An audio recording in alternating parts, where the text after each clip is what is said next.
In this video, we're going to show how to fix this file so that it can be filled. And then on top of that, we're going to make sure all the line thicknesses are consistent with each other. So the first thing we need to do is fix the design where it's got open points. An easy way to see where the points are open is to click on Find Open Shapes and say yes. And then what that does is it will turn the outlines red to anywhere that the shape is open, and it will give these endpoints here so that you can see better where it's open. So if I were to grab these pieces and just hit J on the keyboard, it'll join those open nodes. These aren't actually combined together, so they won't join unless we combine them. So we can take this, shift select this one, combine them together, and then we can join. I'm just hitting J on the keyboard to join those. Same thing down in here. We'll just grab that and hit J, hit J.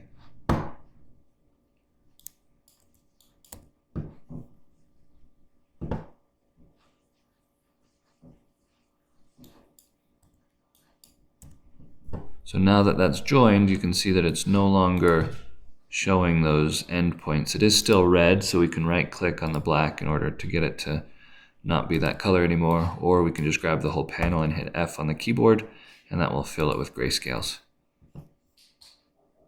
This one is black, which means it's ready to be filled. We can just hit fill grayscale on that one as well, just hitting F on the keyboard. So you can see all these different places here where all these red marks are. That means that that's open and needs to be fixed. Now that's just a visual indicator to help you out to see where things need to be corrected.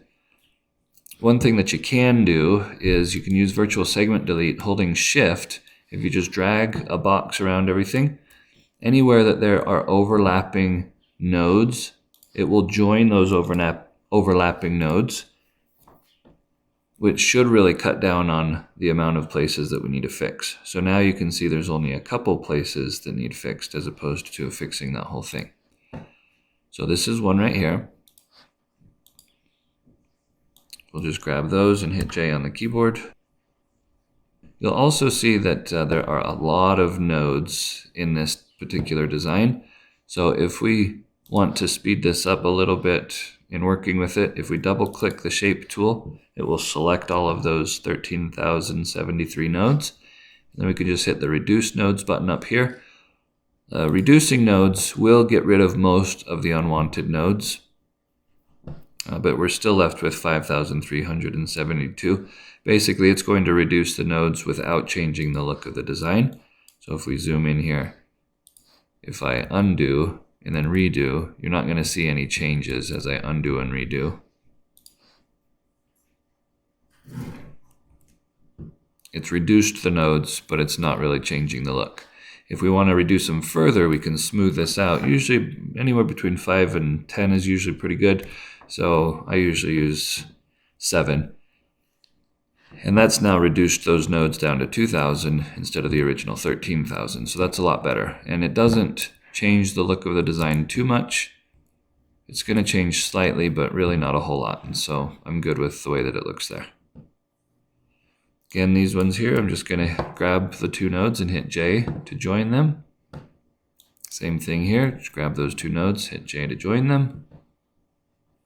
This one's a little trickier because if we were to grab these two nodes and hit J, it's going to come to a point, which is not what we want to have happen. So I'll undo that. And instead, we'll just extend these so that they go beyond that there. If I go to wireframe view, you'll see it a little bit better what's going on without the distractions. And I just want to virtual segment delete these pieces. And then again, holding shift, drag around those so that those two nodes, it was 4 nodes, will turn into 2 nodes that are joined together. That's going to be the same thing that we'll do here. We're just going to pull this in. And I'll do it without going to wireframe. I'm just going to virtual segment delete like that. You'll see those still show up because there's open nodes. As soon as I hold shift and drag around there, then those nodes will get joined together.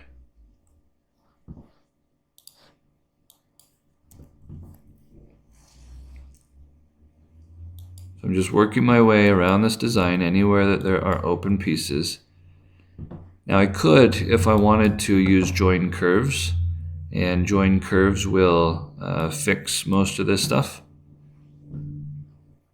But I'm showing you how to do it manually here. Join curves would not fix this anyway, and so I'm going to manually do it just to show you the process.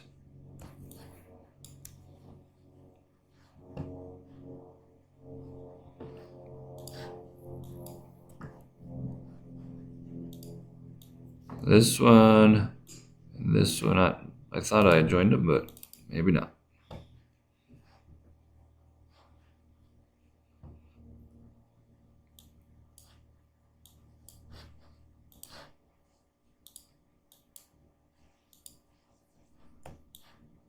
Again, just hold shift to join them once you cut them.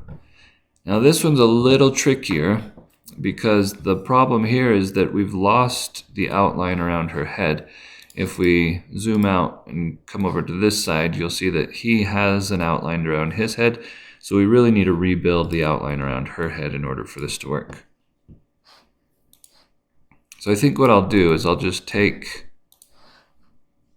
this from here to here, and if you hold shift it will select all the nodes in between, and I will go up to object,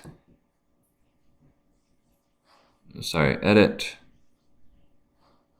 copy, or just hit Control C on the keyboard, and then edit, paste, or Control V on the keyboard, and that will give us a new line right here that is the same as that other line. And then from there what I'll do is I will contour that to the outside until it is about the same width as everything else, and it goes in both directions. We're not going to worry about that too much. Actually, let's do this. We're going to try it a little different way. Because it goes in both directions, we're going to try a different tool. So I'm clearing my contour, and instead I will take a drawing. Actually, I don't need to do anything. It's up here on the property bar. There's a parallel drawing tool, and I can say I want this to be 0.07, create from selected, and it will build an outline then around there. And then all I need to do really is just draw from here to here. So again, if we go to wireframe, you'll see a little bit better. I'll just take this line, drag it down to there, maybe even delete that.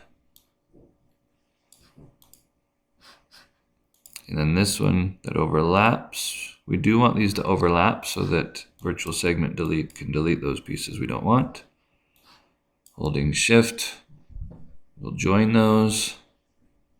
We'll delete these ones, hold shift to join them. And now we've got an outline that goes all the way around.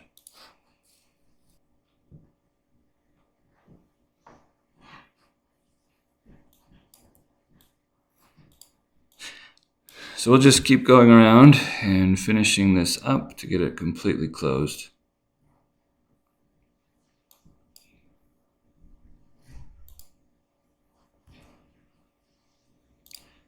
Now this one shows an overlapping part here.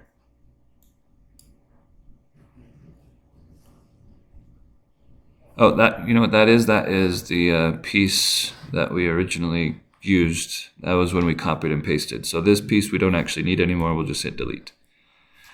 Sorry about that. And then the last one that we should need to fix is just right here. Now we don't see any. If I hit shift and F2 at the same time, it'll zoom to our selection. I don't see any of those red pieces anymore. So if I hit F, it will fill grayscale. And you'll see how it actually fills in now. We're not actually going to fill it in quite yet though. What we want to do is we're going to take it and combine it together first. And then we're going to draw a reference line. So anywhere that the design is got a consistent thickness to it, I'm just going to go in here to this line. And I'll draw a reference line from here to here. You can see that that's 0.05 inches. We want that to be a bit thicker than 0.05 inches. We want it to be 0.09. So I will shift select the part I want to fix, and I'll hit Blastable. And what that will do is it will thicken up all those lines so that they're now thicker. To me, that actually makes it look a little too thick, so I'm going to undo that. Make sure my Blastable is set for 0.09, it was, so I'm going to switch that down to 0.08 and redo it.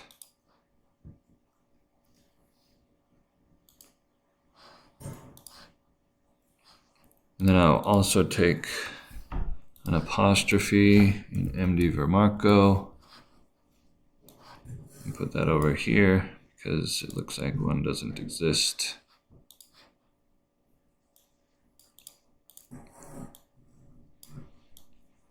If you hit D, it will bold it a little bit. That way it'll be a little bit thicker. There we go. And then I can just combine it with the frosted part. Now we'll fill this in with with polish. I right click to get rid of all outlines, and then we can fill it in with our granite color.